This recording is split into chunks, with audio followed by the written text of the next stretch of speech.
Hindi ho nila matanggap ang ginawa ng mga senador na pag-return to sender ng impeachment laban kay Vice President Inday Sara.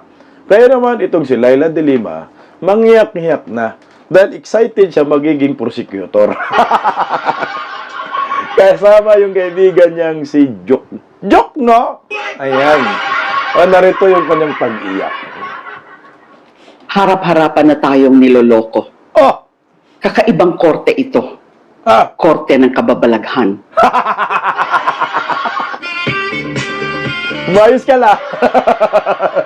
Harap-harapan niloloko. Ibang korte ito. Korte ng kababalaghan. Baka ikaw gumawa mo ng kababalaghan. Tawagin ko kaya si Junel. Junel! Sabi ng lola mo, may kababalagan daw, Junel! Intindi ng ginamit niyang term no kababalaghan. Parang horror ang datingan eh. Parang undas na undas. Oh. Kababalagan kasi nga, hindi pumapabor sa inyo, ma'am. Pero kung pabor sa inyo, hindi kababalaghan. No?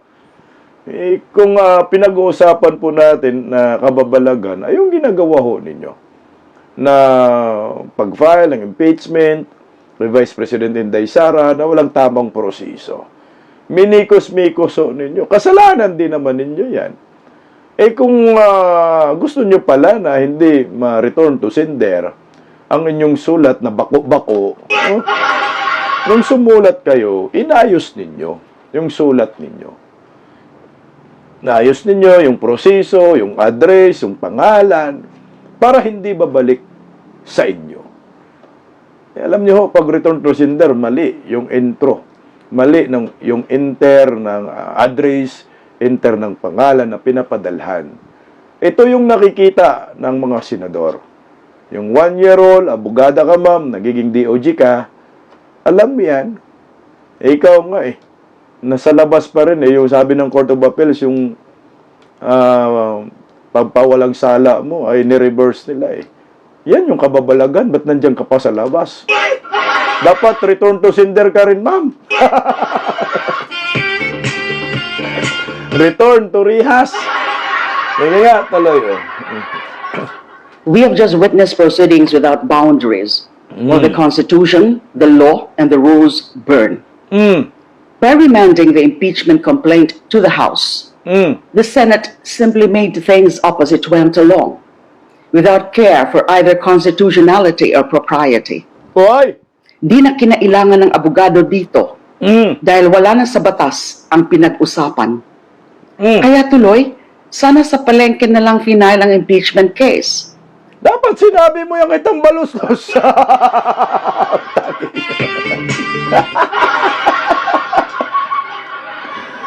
Ba't hindi pinal sa palengke? Ba't sa Senado? Kayo yung sumunog, kayo yung nagsalaula ng batas ng konstitusyon. Alam ninyo may 1-year rule na sa isang taon, isang bisis lang mag-file ng impeachment. Anong ginawa ho? Sinalaula ho, nilulolo ninyo, ma'am no? So nagbumirang. Kaya nga sabi ni Senator Bato hindi ho po pwede yan. Mali na nga ng ginawa ng Kongreso, gusto pa natin gumawa ng mali. Itama ho natin ito. So dahil kabaluktutan yung ginawa ng mga buhaya sa Kongreso, binalik nila. Normal ho yun. Buti nga, hindi dinismiss talaga ng ginamitan ng word na dismiss. At least hindi masyado pang masakit sa kalooban ho ninyo. Lula ni Kapiil gat, galit na haw, umiyak. At least doon, may nagtitinda ng totoo. Since the filing of the articles of impeachment to the Senate last February, the Senate President has already discarded the Constitution by Sige nga. refusing to understand the word forthwith. Yan nga ang problema sa iyo, ma'am. Forthwith kayo No? Sabi nga ni Alan Peter Cayetano, yung forthwith, hindi yan agad-agad. Kumbaga, next. Kasi yung agad-agad, immediately daw yun, sabi ni Alan Peter Cayetano. Hindi mo kasi rin naintindihan, ma'am, ang reason ng ang ginawa rin po ng Kongreso. Ang ginawa ko kasi ng Kongreso, ma'am, ay last minute. Last minute ay in-impeach nila si Inday Sara. Last din ng session, di mo na alam, ma'am, yung February, ma'am. Noong 2024, ang haba-haba ng panahon, hindi nila ginawa. Tapos, hindi naman kasalanan niya ng Senado dahil last day of session, tapos magkaroon sila ng special session, hindi naman po pwede. Naalala nyo, nangampanya ka, eleksyon. Unfair naman sa mga senador na mga tumatakbo sa pagka-senador na sila ay hindi mga ngampanya dahil dito sa kagagawa ng impeachment ni Tambaloslos. Kayo, mga ngampanya kayo. Magkaroon ng special session. Ang special session, para lamang yan sa mga legislative agenda. Pero itong impeachment, hindi kasama yan. So, hindi po pwedeng mag-convene ang Senado during break ng Senate. Ngayon, naghimuto kayo ng butse. At kayo, parang hindi kayo abogada, ma'am, no? Hindi nga. Now, the Senate, as impeachment court, has just lit the Constitution aflame. All the proceedings and motions taken in the so-called impeachment court are without legal basis. Where on earth does a judge move to dismiss the complaint and without hearing the parties first? Ma'am, hindi na kailangan ng hearing, ma'am. Hindi na kailangan marinig si ikaw. Ayaw ng taong bayan marinig. Ma'am, joke na. Wala na kasi. Parang ganito lang ho yan, ma'am. No? Nagsasampa ka ng kaso.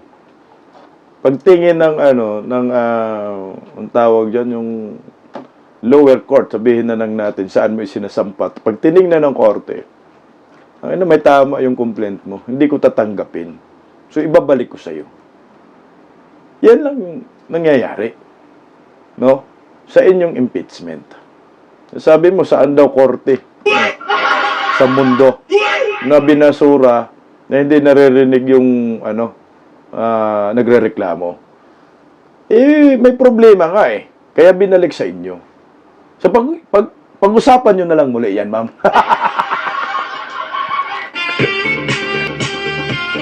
Pag-usapan nyo muli at titingnan po natin kung magkano naman yung bawat perma.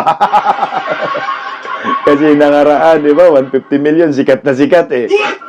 Ano na lang ang gagawin nun ninyo? Refile na lang kayo. So, next year po. Wala yung pag-iyak. Where is it in the rules of impeachment that a senator judge can move for dismissal? Where is it written that the impeachment court can remand the complaint to the House as a nice way of dismissing it? Siya, remand lang yung sabi ng Senado. Kanya, dismiss na talaga. Umiyak ni Mal. Yan na nga po, wala na tayong magawa. ML. So, pati siya, ang inisip niya po, dismiss na talaga. So, ganun talaga, ma'am, ang buhay. Wither lang yan. Ikaw nga, nakalaya ka, may kaso ka pa eh. Ni hindi dininig ang House prosecutors para depensahan ang articles of impeachment.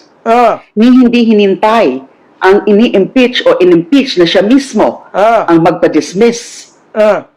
Malinaw na walang due process. Iyak na lang! Hindi na nga nila kailangan pag-usapan, ma'am, kasi may butas. Pinabalik na nga. Huwag nang iyak ng iyak. Pag-usapan nyo na lang muli, ML. Kaya sabi kay Tamba, galingan mo naman, Tamba, gumawa ng impeachment, yung hindi mag-return to sender. Tanggapin nyo. Wala kang magawa eh. Tumakbo ka senador noon, talo ka eh. Ay, nanalo pala nung una. Yung pangalawa, kubita. Nanalo nga siya, 6 na taon. Wala naman siyang ginawa sa pagkasenador, nasa kulungan eh. Useless. Hindi mo alam, ma'am, ang pagkasenador pag tiningnan po natin. Dahil hindi ka naman ginampanan, hindi mo naman ginampanan pagkasenador mo. So you need to accept. Better luck next time. So galingan nyo na lang, try ninyo, ma-impeach mo ulit si Inday. Kaso gagastos na naman kayo dyan. Sila-sila lang sa Senado ang nag-motion at nag-rule sa sarili nilang motion. Praises to Senators Risa Hontiveros, Coco Pimentel, Nancy Binay, Wing Gatchalian, and Grace Poe. Sila mga basura. Sila lang daw nagmosyon. Alam mo, nisama ka. Senador ka. Ayan guys, sa maliwanag, no, na si Leila de Lima, ang tingin niya rin sa ginawa ho ng Senado ay dismiss na. So, wala na. Dismiss na ho talaga kasi sabi man niya. Pero remand man ang ginamit na term, pero pag tinignan, pareho talaga kasi back to zero man yun eh. Dismiss. So, ito na ho, nagdakdak na For standing up for the Constitution. Shame on the rest for this travesty and ignominy that will mark them for the rest of their lives. Why? Hindi pa ito tapos. The fight for truth and accountability continues. Hindi pa, ayaw sumuko, ayaw sumuko. Hindi pa daw tapos. Pagpatuloy daw ang laban. Tuloy nyo yan. Wala naman tututol sa inyo. Ilaban nyo yung kabaluktutan ninyong prinsipyo na personal interest lang ang inyong mga iniisip. Ilaban nyo yung gusto tayong magkagulo. Yung 5 na sinasabi mo, mamarkahan din namin yan. Diretso namin sa kubita ang mga yan. Mga walang kwenta, walang prinsipyo, takot kay tambaloslos.